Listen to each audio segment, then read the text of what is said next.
We have details of all these stories and more. We'll be happy to hear your thoughts on the stories we have tonight. Let's settle for them now. And the Minister of Sanitation and Water Resources, Cecilia Abnadapa, has resigned after reports over several foreign and local currencies her house helps allegedly stole from her residence.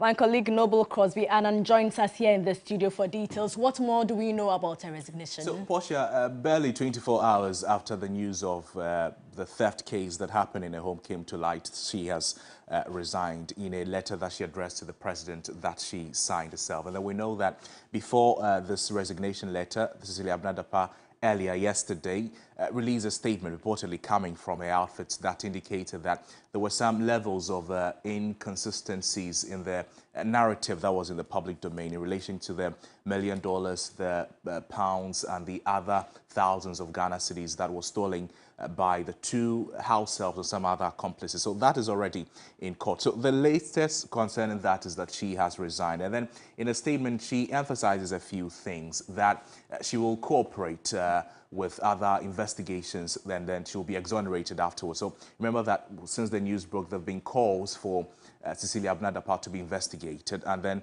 calls also for her to, if you like, resign or to be sacked. So, if you like, she was caught in between the rock and the hard place. Either she resigns or she is sacked. So, in a statement from Cecilia Abnadapa, she indicated that she's resigning because she does not want this matter to become a preoccupation of the government and a hindrance of the work of government at such a crucial time. There is no indication whatsoever that she's resigning because she feels she did something bad. She's also saying that she intends to cooperate fully with all the state agencies to enable them fully establish the facts. The OSP, I understand, has already picked up the matter as a result of social media invitation and other comments also for the OSP to take up the case. I have no doubt whatsoever that at the end of the processes, it will be established that I have conducted myself with integrity during her period in public service, and she will be fully exonerated from all the allegations that have been leveled against her. Also in the statement, you see that there is no, if you like, proper mention of the amount of money that is involved. She says, however, that the monies that were mentioned in all the reports we've seen on social media, traditional media, is not accurate. But the report, her resignation letter, does not mention how much is and what the details of those arrangements is. So what we know is that she has resigned. People were waiting for her to resign or for the president, now Danke Akufo-Addo, to sack her. But we're not used to the culture of resignation. So the expectation was for the president to sack her. That was also something that a lot of people did not see to happen because of previous happenings concerning the president and other appointees of the government who have been found culpable in certain issues. A case in point, a popular one, will be the finance minister, that he was expected to be sacked by the president, but that has not happened. So it was difficult to arrive at a decision whether she would be sacked or she would resign. But now she has resigned. Okay. Well, Noble Crosby Annan, thank you very much. And I would also bring you briefly more like a background to all of this development leading up to the time that her letter of resignation came in. Before that, though, let's engage the thoughts of the co-chair of Citizens Movement Against Corruption, Edem Senan, who's joined us via Zoom. Mr. Senan, a very good evening to you. Thank you for your time.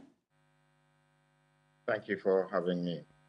Are you surprised that Madam Cecilia Abnadapa has resigned? I mean, there were those who were saying that it's not going to happen and that the president would not even sack her, but we all probably have been, proven wrong. Are you also, surprised as many are indicating?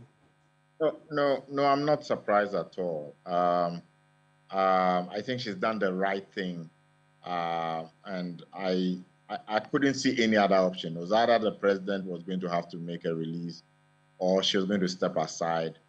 Otherwise, it was going to become increasingly, very difficult for government to operate. Because don't forget, just last week, the president was speaking to, I believe, the Full Gospel Men Business Fellowship and talked about corruption. And so this issue was bound to make things difficult for him and the government if it was not dealt with expeditiously. I'm glad she's taking these actions, but the follow-through must also happen. And would the follow-through be probably hearing something from the office of the president, you think? Absolutely. I think it's a very important period where the president ought to come out and say he's grateful for her stepping down and is asking the necessary anti-corruption agencies to look into the matter. I think that the OSP is the agency best clothed at the moment to look into issues like this, where you have politically exposed persons and we have sums of money you're not too sure where they came from. Unlike perhaps trash that somebody needs to have a complaint made first. So, but it doesn't matter if we have multiple agencies also investigating. That will also give us various angles of the same issue. And what should the expectation be? Should we be having some timelines in mind with which we should hear, or some finality be brought to this, or we should just allow the OSP, that is, if he indicates he has started investigation, we should just allow it to go ahead, or we should give him timelines with which to work with? Well, you know, these are independent institutions of state, so they are not bound by timelines for any other body.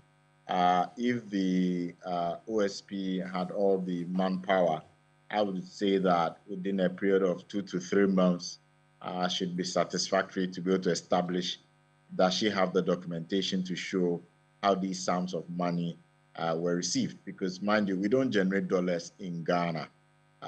So there has to be some transactional basis. Was it transferred? Is it registered? Which bank? Were taxes paid? Did the FIC notice it? And so on and so forth. I think that the documentary trail is something that really 2 to 3 months should be sufficient if any of the agencies has enough of the staffing capacity to investigate the matter. Right. And finally, what are your thoughts on how all of this has turned out? She was supposed to be the one, you know, getting all the sympathy. Seems as though all the attention, the guns have turned against her. Complainant turned accused. What are your thoughts on that? Well, I think that, you see, when you take public office, there's a sense in which you need to be mindful about the implications of being in public office. And so I'm really curious as to whether the thought had crossed their minds that the kinds of monies involved in going to court was bound to draw some attention. So yes, on one hand, they lost money, they know those who are involved, etc. But I have questions as to why you would keep that kind of money at home, why it wasn't a secure lock, even if it were at home, and how come nobody was checking that amount, said that over a 4-month period. You know, one needs to be a lot more cautious when you get into positions of authority if the sources of money are legitimate. And I think that nobody should be saying that there ought to be sympathy. I think there was a bit of oversight here, which should not have happened in the first instance. All right. Thank you so much for your time. As always, Edem Senanu, co-chair for the Citizens Movement Against Corruption.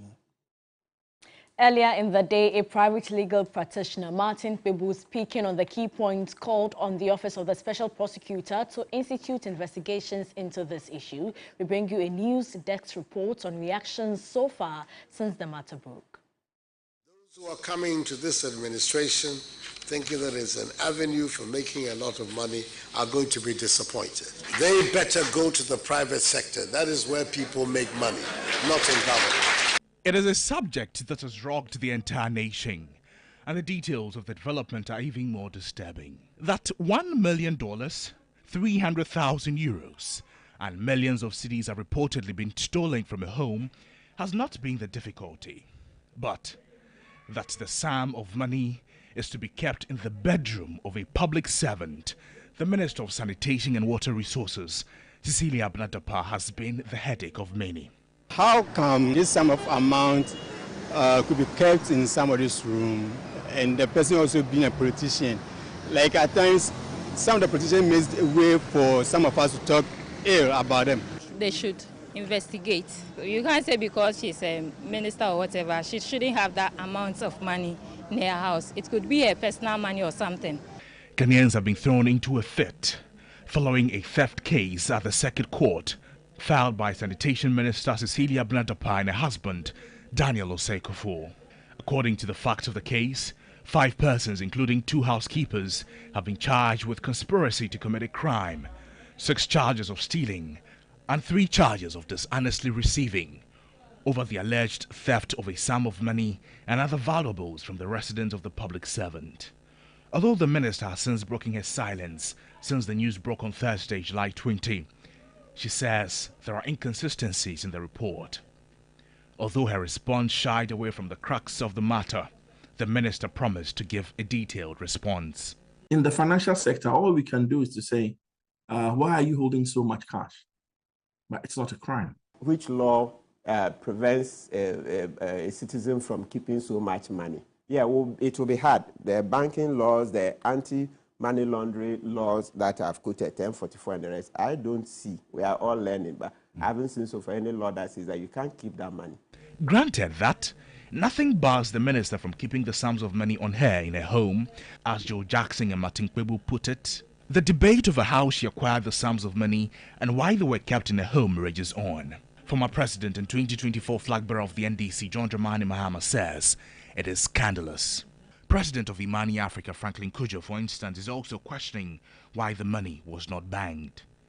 Just as Franklin Cudjoe is asking, a governance and leadership expert, Professor Inoko Pokwenchi, is even asking more. Either the YOCO or the CIA or the Office of the Special Prosecutor would just issue a statement that this is a plausible corruption issue. There are more questions here than answers. 1, why keep that big money in your house if it is legitimate? 2, what is the source of the money? 3, as a public figure, why should you create that kind of danger for everybody who's a public figure? Calls for an investigation into the matter have increased. Political commentator and private legal practitioner Martin Kwebu wants the OSP to step in. These matters border both on the suspicion and corruption allegations. So we citizens are already seeing it as corruption, because where did she get that money? Yeah, so once the allegations are washed in the media there, that's a fine case for the OSP to step in. Reacting to this development on key points, the Executive Director of the Environmental Protection Agency, Dr. Henry Kwabna Kokofu, would rather the public pay attention to the alleged crime committed, theft. The crime that has been committed has been turned to something else. And in the court of public opinion, we are inviting the complainant to come and defend herself. Are we being fair? What kind of society are we building? Are we encouraging people to go out there and steal from others? This is a pure criminal matter that somebody has reported. Or stealing and robbery has ceased to be a criminal matter in this country. Whether private stealing or public corruption, rest assured, we have not heard the last of the matter yet. Noble Crosby Annan, TV3 News, Accra. Meanwhile, the Vice Chairman of the Ghana Pentecostal and Charismatic Council, Reverend Dr. Gordon Kisse, fears this could further affect confidence in the financial sector. I hope it's not fake news, because the comment section, people were saying that, where did the person get those monies from? They mentioned millions of dollars, they mentioned euros, they mentioned actual Ghanaian cedis. I hope it's fake news. Now, should it turn out to be real news, let's find out where these monies are coming from. I don't think that is right for us to do some of these things that we are doing. We are telling our people that we have no confidence in the banking system, we have no confidence in the monetary system, so we'll keep our own monies. It is very wrong. Now, much as we pass comment on the fact that it's wrong, government should take cue on this, that you don't take people's monies that they have saved, even invested monies, people who have retired. If government takes their money, then they are no more having the confidence in the financial system. So yes, we say the act is wrong, but government must take cue from this, that they have to now improve the image of the financial sector so people can keep their monies at the banks. Let's now continue with the rest of our stories. Let's go to the Volta region, where 23 students from Abutia Senior High Technical School are on admission at the Mate Klasia Hospital in Sokode Bogame, suspected of having food poisoning. 12 others are said to have been treated and discharged. The incident occurred after the students consumed fried rice at the school's cafeteria on Friday afternoon. 35 pupils were reportedly rushed to the facility with complaints of vomiting, diarrhea and headaches. 8 of the students were discharged from the hospital after intensive treatment by the medical staff. The remaining 23 pupils are said to be responding to treatment. Doris Dakwa was the nurse on duty when the students were admitted. It was alleged that they took fried rice at their school and the ex brought the whole of this situation. And we came in to help, and we thank God everybody survived. Everybody is stable now. Some have been discharged and then.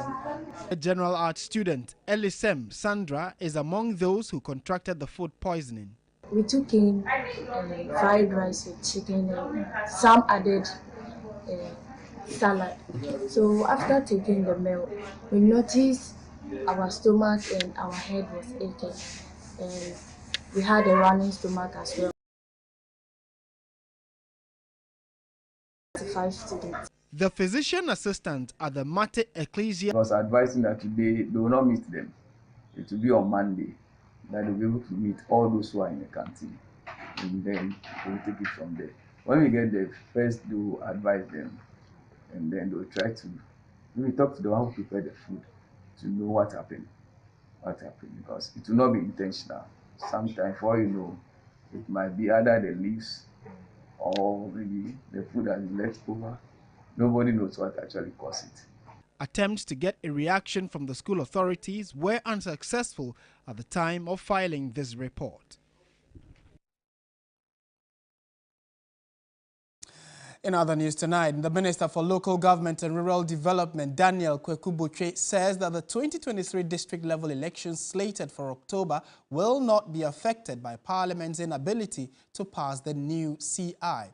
His comments follow concerns from the Coalition of Domestic Election Observers, CODEO, who are questioning the absence of an electoral timetable for the district-level elections.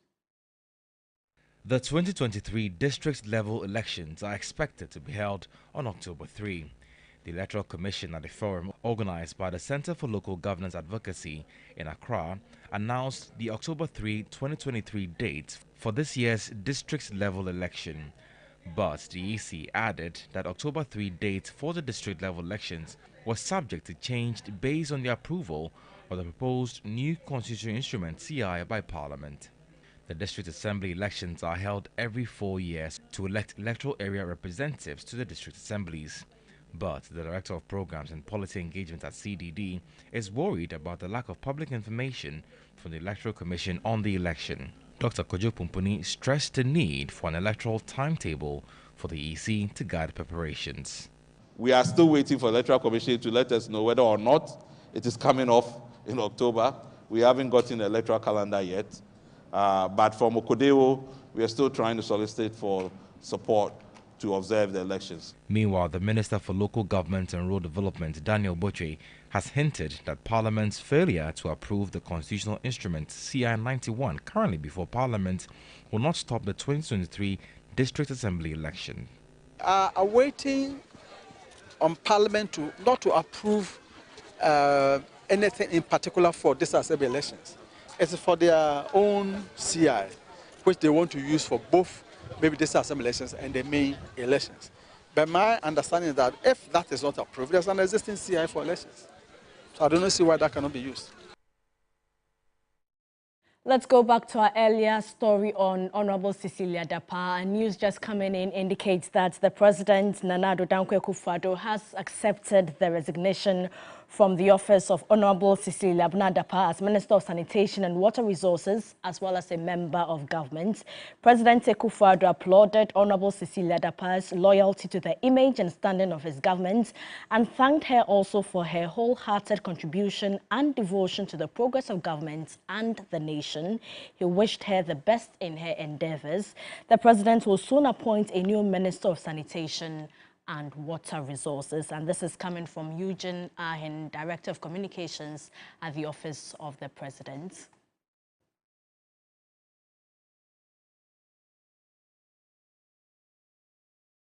In more news tonight, the Chief Executive Officer of the Ghana Railway Authority, Yao Owusu, has said the country currently does not have the resources to build a sky train. He was responding to a question during a media interaction in Kumasi. You have to crawl before you start walking, okay, to be honest with you. And our focus now is to develop the Western Line and the Eastern Line. Of course, we need the sky trains. Sky trains are extremely expensive. It's about $20 million per kilometer to do a sky train. Okay, within the cities. Yeah, we have feasibility studies, we have master plans to do the SkyTrain. Unfortunately, we don't have the resources to embark on the SkyTrain at the moment. Now, the Ghana Pentecostal and Charismatic Council has backed calls for Parliament to be firm in passing the anti-gay bill. The council believes that the bill will help protect the future of the country. The Ghana Pentecostal and Charismatic Council has thrown its support behind the promotion of proper social human rights and Ghanaian family values bill. Speaking at the state induction ceremony of the National Executives of the Great Commission Church International, Vice Chairman Reverend Dr. Gordon Kisse said the practice of homosexuality is against God's principles, lauding moves to have a law against it. I also want to congratulate the two houses that they come together for a national cause. What they have done is a national cause. So to me, as a body of Christ, we are happy. And as GPCC, we say the battle is not yet over. Because some of our children have been indoctrinated. We have to re-educate them that right is right and wrong is wrong. The executive chairman of the Great Commission Church International, Apostle Joseph Mensah, appealed to the government not to succumb to the dictates of the Western culture. If we dare open up to LGBTQ, the results will be such that we cannot contain them. And the pastors too must be aware that if LGBTQ bills are passed positively for them, it will be criminal for a pastor not to bless an LGBTQ marriage. And with, secondary schools, all these things, we can't control it. Therefore, this is the time to put our feet down and live according to our convictions. You see, we must be prepared to die for some things. Otherwise, we fall for everything. During the week, the Supreme Court unanimously dismissed an injunction application that was filed against Parliament from considering the anti-LGBTQ bill.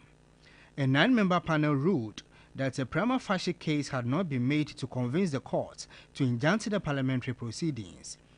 On Wednesday, July 5, Parliament adopted a motion of the Constitutional, Legal and Parliamentary Committee on the promotion of proper human sexual rights and Ghanaian family values bill, popularly known as the anti-gay bill. This followed the second reading of the bill that day. The Speaker of Parliament, Alban Gbagban, was cited for contempt regarding the anti-gay bill. A researcher, Dr. Amanda Odoy, filed a lawsuit at the Supreme Court asking the court to sanction the Speaker for showing contempt and disregard for court processes. The contempt application was, however, withdrawn following the dismissal of the injunction application. The Bui hydropower dam situated on the Black Volta is under attack as illegal miners have extended galamsey activities to the Black Volta. The Minister of Lands and Natural Resources, Samuel Abu-Jinapor, says in order to safeguard the dam and the Black Volta from destructive activities of illegal miners, government has taken drastic and decisive measures to address the menace. The fight against galamsey appears to have hit a snag in spite of huge investments to address the national problem. Several acres of forest reserves have been destroyed by the activities of illegal miners. Water bodies like the Pra, River Nkobra, and River Brim have all been affected by illegal mining activities, popularly known as galamsey. The Black Volta has also been impacted by illegal mining activities. The Black Volta is a tributary of the main Volta Lake. It is a major source of water for thousands of Ghanaians who use it for irrigation and domestic purposes. The Bui hydropower dam is situated on the Black Volta. Some illegal miners have been undertaking illegal mining activities in the river body. The government launched an intelligence gathering operation with the help of the Minerals Commission, Savannah Regional Coordinating Council, and the Ghana Armed Forces to flush out illegal mining operators on the Black Volta. We were able to carry out a recce, an intelligence gathering operation, and we're able to ascertain the true facts on the ground. And as I speak to you now, a series of operations have been embarked upon. The reports I've received suggest that 20 champagnes have been destroyed, and a well thought through, elaborate operational plan has been put in place to ensure that there are no recurrence of these illegal mining activities. Samuel Abujinapo assured that personnel and resources would be devoted to protecting the black Volta. These are some of the river bodies which are largely not invaded by illegal small-scale mining operators and activities. And therefore, I want to assure the country that we're going to do everything possible. The Minerals Commission is working around the clock. The Inspectorate Division, as well as the Commission itself, is supporting the Savannah Regional Security Council and Coordinating Council to be on top of this particular issue. He assured that government will not relent on its effort to create a sustainable mining sector through responsible and environmentally friendly mining practices. Joseph Armstrong, Good, Alegwe TV3, Accra. The Dean of the Ghana Armed Forces Command and Staff College, Professor Vladimir, has warned against linking a bus attack at Wale Wale to the Boko conflict. Speaking to TV3 after a conflict and crisis management program, the security analyst said that the police will have to conduct thorough investigations before coming out with its report. The police is on a manhunt for a group of people who shot into a Boko-bound bus on the outskirts of Wale Wale, which resulted in the death of one person and injury to several others. Reacting to reports of linking the attack to the Boko conflict, the Dean of the Ghana Armed Forces Command and Staff College, Professor Vladimir, warned against linking Friday, July 1 bus attack on the Boko conflict. We don't have to be very quick in coming out with speculations. It may be linked, it may not be linked. The fact that you link it quickly may exacerbate the situation in Boko itself, because they may have heard that yes, it is linked because X, maybe they say Ekusasi, shot, which means that the Mampolices must respond. So I will not be quick to link it now. Let the police do their work, let the CID find out who did the job and for what reason. He called for joint training programs on conflict and crisis management among the security agencies. If you don't train the agencies together and they don't work together, they don't collaborate, it becomes difficult how to handle crisis and conflicts. You cannot just call the police, something is happening, so go in. Yes, they may be the first contact, but then when they're overwhelmed, what do you do? And then even when the other agencies come to help, what are the things that they should do? So this is a course which is very, very important to keep our agencies on the alert and be able to work together, knowing what to do at what time.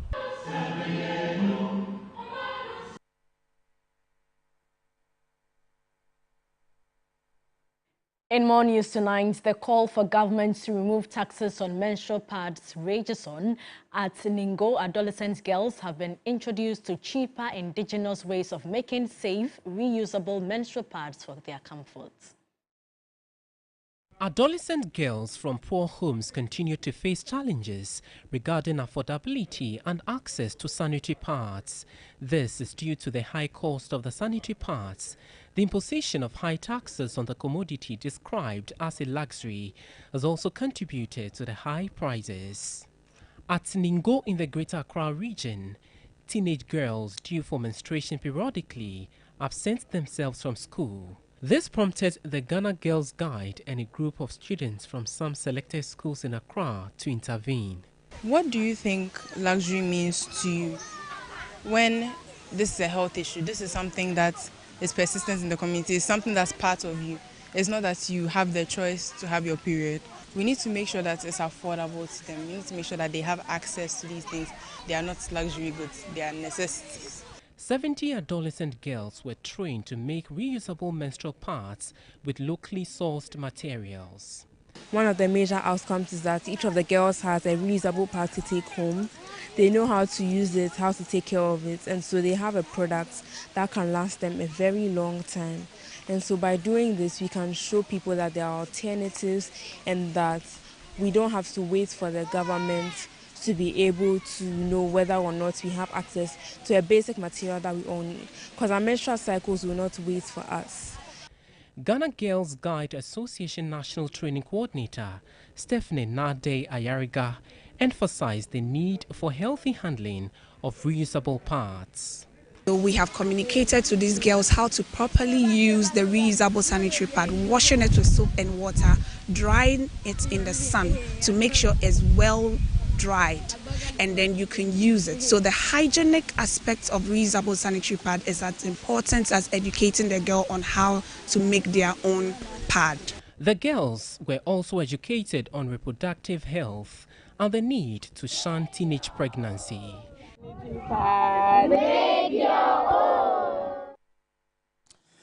On to some sad news that came in a few minutes ago. A former Minister of Fisheries and Aquaculture Development, Madam Sherry Hannah Aite, has died. Sherry Aite died on Saturday, July 22.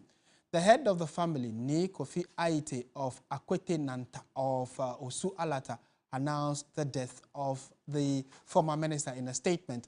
The statement reads, quote, "The head of the family, Ni Kofi Aite of Akwete Nanta, Osu Alata, announces with deepest regret the death of their beloved daughter and sister, Honorable Hannah Sherry Aite, on July 22, 2023. The family will announce further details in due course," the family added in a statement which was signed by Ni Kofi Aite. Madam Sherry Aite died at the age of 75. She was a minister in charge of health as well under the NDC administration. May her soul rest in peace. We have more news coming up shortly. Do stay with us.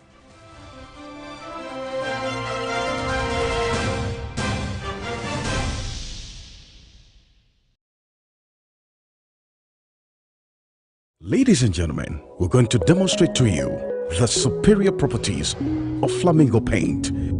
As compared to other paint brands on the market, we take equal quantities of Flamingo paint and this ordinary paint. We then dilute them with water. And now, let the test begin. The gentleman on the left is going to apply the ordinary paint, and the gentleman on my right will use the Flamingo Superior paint.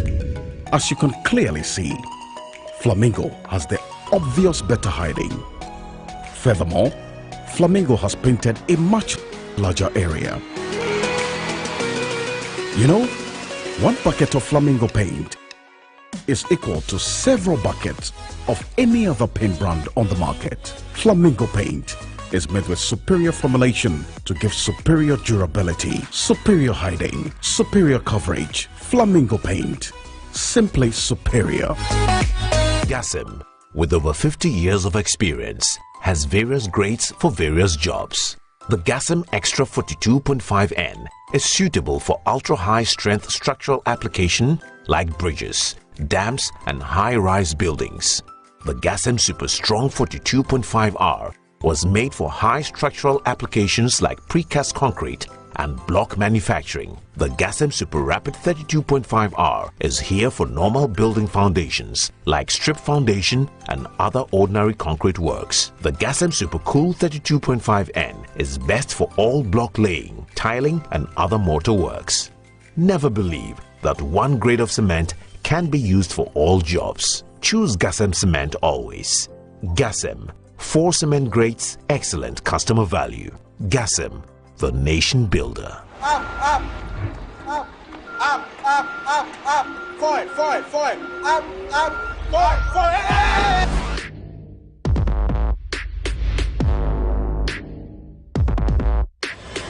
For the top of them. Hey, let's see what they are by you. Hey, driver. Who go how quiet day? What is Tampana Eddie say? Something seeing is believing. When you're the latest, the freshest, the strongest, Sumo Super from Polytank. Africa's first ever 3-layered water tank of its kind. Giving you great strength, greater lifespan, and the best price ever. Polytank, trusted by generations.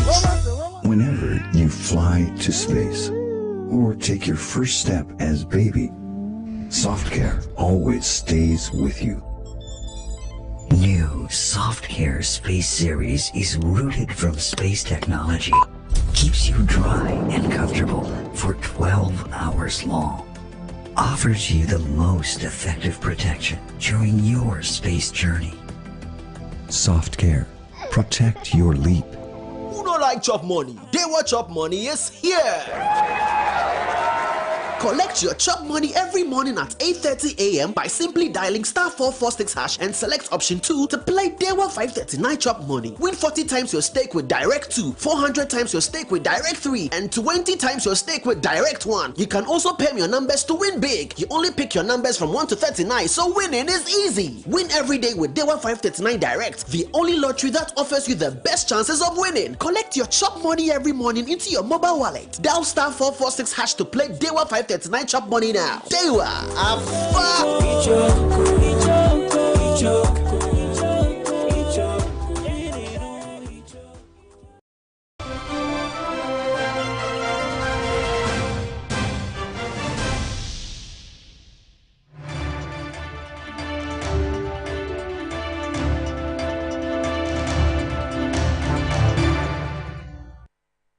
This edition of Mission is funded by USAID from the American people.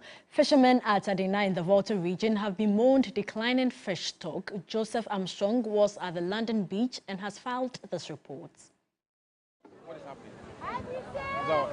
It is Saturday morning in Adina, located in the Ketu South municipality, well known for its fishing anchovies, locally referred to as Keta schoolboys.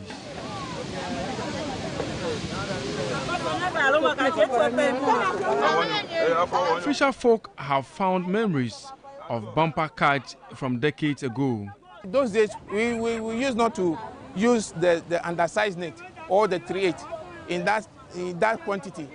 We use it at the small side of the net, normally at the center. But because of the activities, we don't normally get the type of fish that we have to catch. So the only thing that we see is the small fish that we see inside the sea here. So you have to make the net that can enable you to catch it. That is what we are doing. So if you are able to see the type of fish that we used to get, we will not go in for this type of fish. No, so we allow it to grow. So the problem is the trawling vessels? Yeah, it's the trawling. Because we don't have the capacity like them to go deep sea, put the shade onto the sea to catch the fish like what they are doing. These fishermen have been out since dawn, but cannot be certain of a bumper catch. Few meters away, these fisher folk have just returned from casting their net. With optimism and smiles, they pull the net into the shoreline. They were hopeful of a bumper catch, but are saddled with pain and despair. Their expectation of a bumper catch remains elusive. The activities of trawlers are a source of concern. Current Minister for Fisheries and Aquaculture, she is doing well. She is ensuring that the trawling vessels adhere to the fisheries regulations. So for now, we can say that she is doing well for us. That is where our others are in support of her, that they should maintain her. So we want to encourage her to do more. What she is doing, she should do more, because the results, we are not seeing the results. So it means that she must intensify. You mean you are not seeing the results of the trawling vessels? We are not catching the fish in that great quantity. You see, so it means that still the problem is still there. So we have to do more. We have to make sure that the trawlers leave our waters for us, so that we can catch the fish for ourselves. Yeah. Whatever they are taking from the trawlers, if it is tax, they can organize us.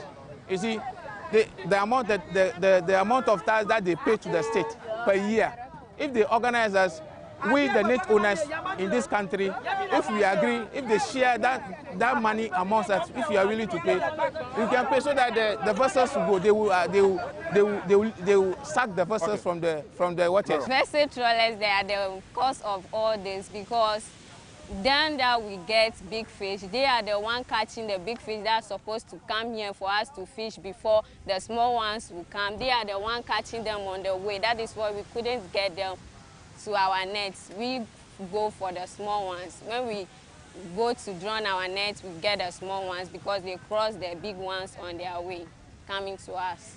2 years ago, we used to buy the fish at as 300 cedis, but as at now we are talking about the fish. We used to buy it. Now we are buying the fish at 1,000 cedis, which is more than last year's own. So we are suffering right now. As I'm here as a student, my parents don't have money now to send me to school because I'm a graduate from SHS. But as I'm here, I'm not having money to go further my education, so I have to come down, help my mom for the small that we get for food. As we are here now, we only survive on food because the more the fish gets higher, when we send to the market, we don't get any profit. We have introduced the Landing Beach Enforcement Committee. That is a voluntary organization that we are setting up, okay? That we will get volunteers to monitor the various activities. That is one of the plans we have to get rid of the illegality going on in the. We have so many of them. Close season is another. The use of the replacement of the monofilaments, which was instituted by the current minister to replace those illegal gears, where most of the fishers have written their names. And gradually we're getting it to them. We cannot give it to all of them at once. So we hope and pray that in the very near future, all those things will be getting rid of. The fishing industry contributes significantly to gross domestic product, GDP, providing jobs and a source of livelihood for coastal fishing communities. The decline in fish stocks has dire implications. Artisanal fishermen may struggle to pay for the cost of fishing expeditions, including crew and fuel, and income levels will significantly decrease. This could lead to a virus cycle of poverty, jeopardize the livelihoods and food security in coastal fishing communities, and expose women and girls to exploitative practices without safeguarding garden stock. The country may become internally dependent on fishing imports for consumption. Joseph Armstrong, Good Alugbe TV3, Adina, Volta region. And that's it for the segment brought to you by USAID from the American people. Up next is the latest in the world of sports with Aniela Aloti.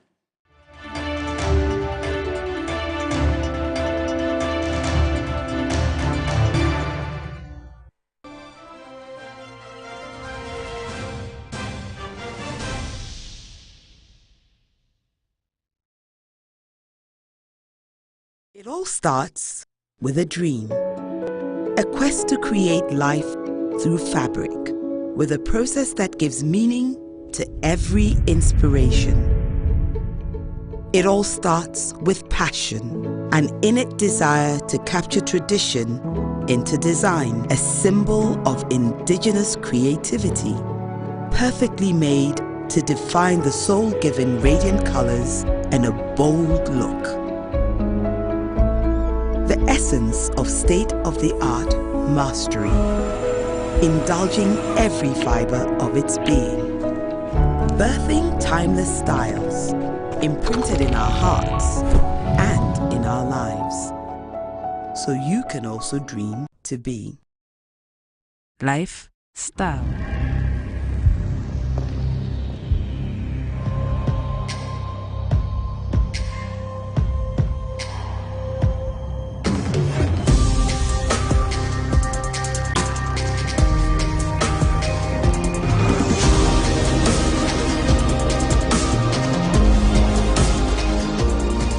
Day by day men, strong and refined, the skincare you deserve. Dream. Are you tired of struggling with bad financial situations? At Quick Credit, we understand the difficulties that come with transitioning to a better one. That's why we're here to simplify the process for you. With loan facilities from 1,500 cedis upwards, all you have to do is call and we will take care of the rest. All you need is your national ID. No savings, no collateral, no susu, no deposits, and no account opening required. Quick Credit has you covered. Whether you're expanding a business, starting a new one, facing an emergency like school fees or funeral expenses, or even just in need of a salary loan. What are you waiting for? Call Quick Credit today. 0302 200 390 or 059 692 0833. We do not give loans via the internet. Quick Credit is regulated and licensed by the Bank of Ghana. Terms and conditions apply. Quick Credit. Lending made simple.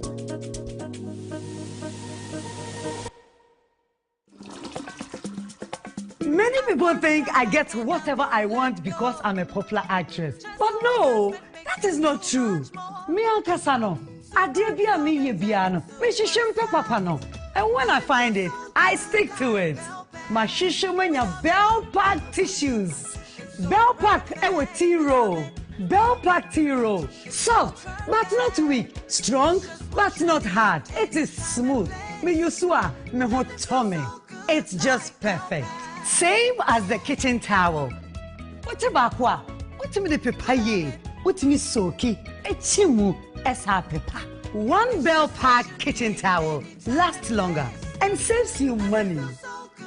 It's time you switch to Bell Pack today. Say your pocket tissue, table napkin, tea roll, and a kitchen towel. Bell Pack is simply the best. It's just perfect. Nothing feels so good like Bell Pack. Sports segment is brought to you by Gentleman Cosmetic Range, Bell Pack Tissues.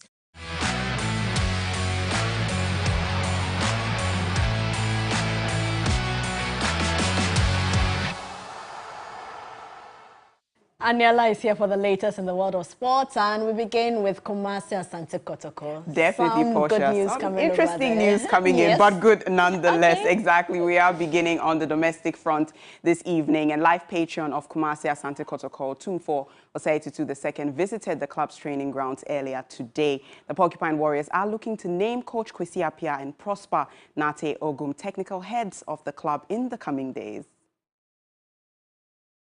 The NCC of Kotoko leadership, led by Christopher Damenya, and old players of Kotoko, led by Coach James Kwesi Appiah, were all in attendance.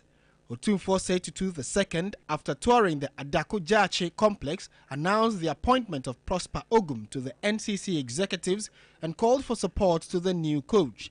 NCC Vice Chairman Nana Kwame Dankwa revealed the task Otumfuo has assigned to Coach Prosper Ogum. We all came to the conclusion that we need somebody who understands the game, who is well-to-do, who is committed to the job, who is a team player.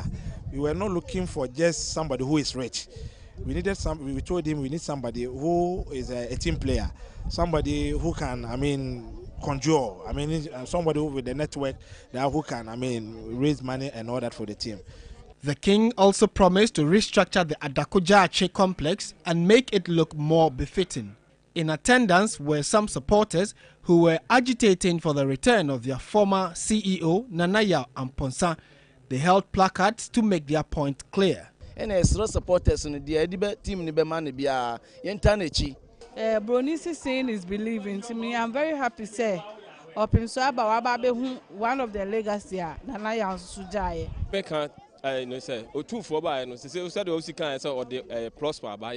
Because they've coach or a very good friend or team diwajele na team ras open na obi ani asemka but the supporters and say nyina yemfa ya kuma ni adwene nyina support team. The king is expected to announce the new direction of Kotoko in a few days. Proceeding now to some transfer news, Chelsea have made contact with Ajax and are interested in signing attacking midfielder Mohamed Kudus. It is reported that the personal terms agreement between Chelsea and the Ghana international is close. The 22-year-old scored 18 goals and provided 7 assists in 42 appearances in all competitions for Ajax last season. He also scored twice for Ghana in a 3-2 win against South Korea in the group stages of the 2022 World Cup in Qatar.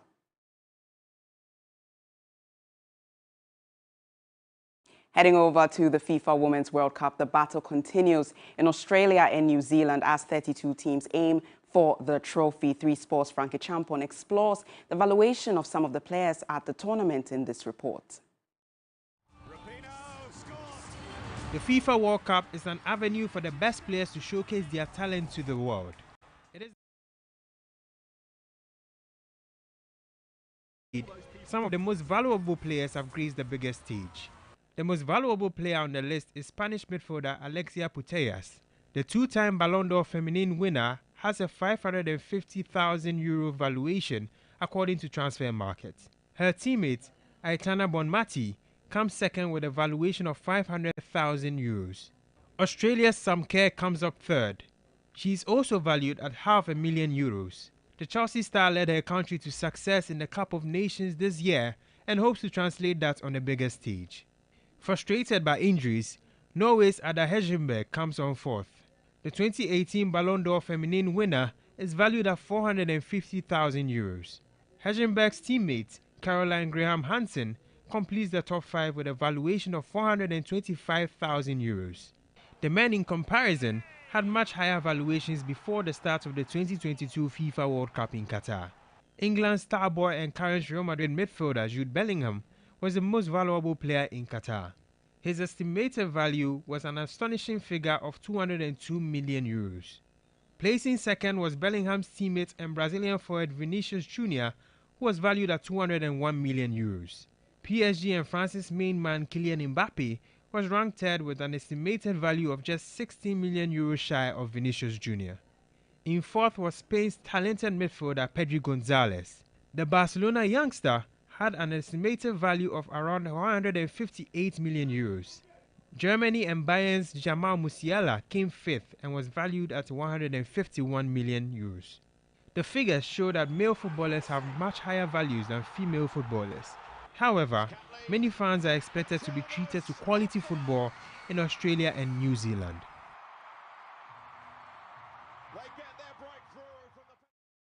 Moving on to boxing, by defeating Filipino Richard Pumikpik in the wee hours of this morning, Alfred, the Showtime Lamptey, maintained his unbeaten streak. In front of a big audience at the Dubai City studio, Alfred pulled off a first-round knockout. The highly rated Ghanaian known as the Pride of Bukom has thus kept his chances of becoming one of Ghana's youngest world champions alive. The fight was on the undercard of an IBO world title under the supervision of Disrupt Promotions. Later Saturday night, Patrick Golden Arrow Alote will challenge for the WBC America's Super Welterweight Championship cliffhanger against Serhiy El Flaco Bohichuk of Ukraine. Both boxers have made weight ready for thrilling Super Welterweight title match. In a related development, the once talked about Super Bantamweight boxer Wasiu Jatabi Muhammad, who surprised everyone by taking bow out of boxing, is staging a comeback.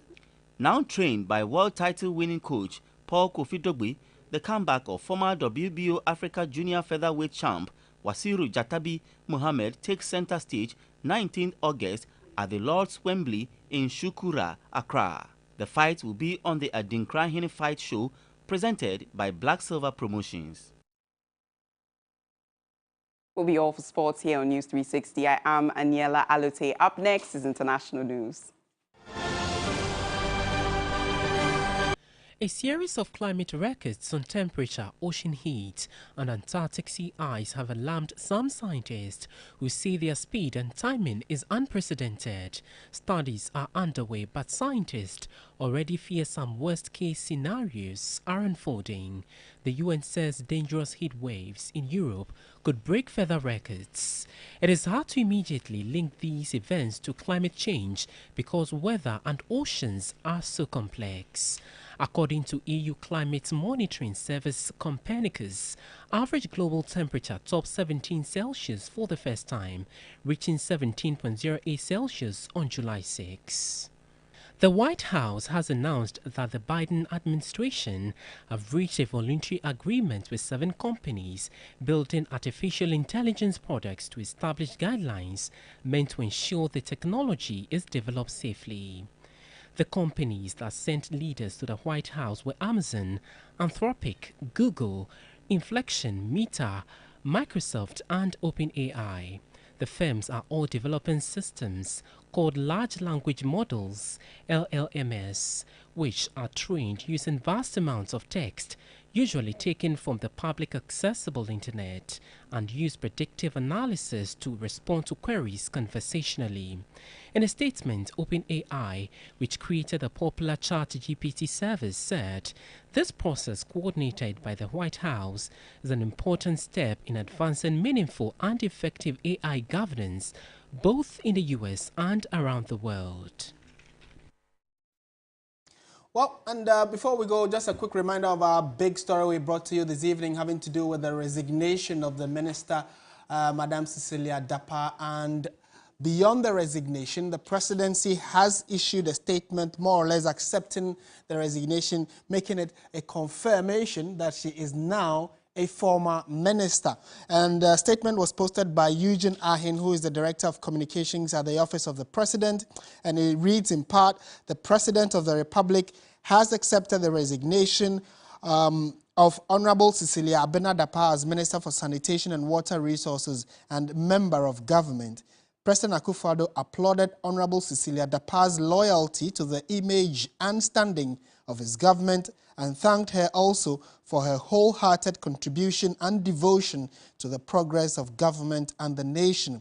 He wished her the best in all her endeavors. The president will soon appoint a new minister for sanitation and water resources. So that's just by way of update of the entire debacle or drama that has been playing out in the last 24 to 48 hours having to do with Madam Cecilia Dapaah, who has sued two house helps for stealing her money. And as part of the revelation, we're told that $1 million, 300,000 euros, and millions of Ghana cedis were found at her home. She earlier came out with a statement to debunk the fact that those are the specific amounts of monies, saying that there were inconsistencies in the investigation report that was sent to court, and that she, in due time, would come out with the specific amounts. There are concerns, however, about her resignation letter, in which she also failed to mention the specific amounts that, according to her, have been stolen. She says the public opinions about the issue is one of the reasons why she's resigning, because it is, becoming quite problematic for the government of the day. So we would also keep tabs on it and update you subsequently. My name is Martin Esiedu Datim. That's it for the bulletin. I am Portia Gabo. Have a lovely evening.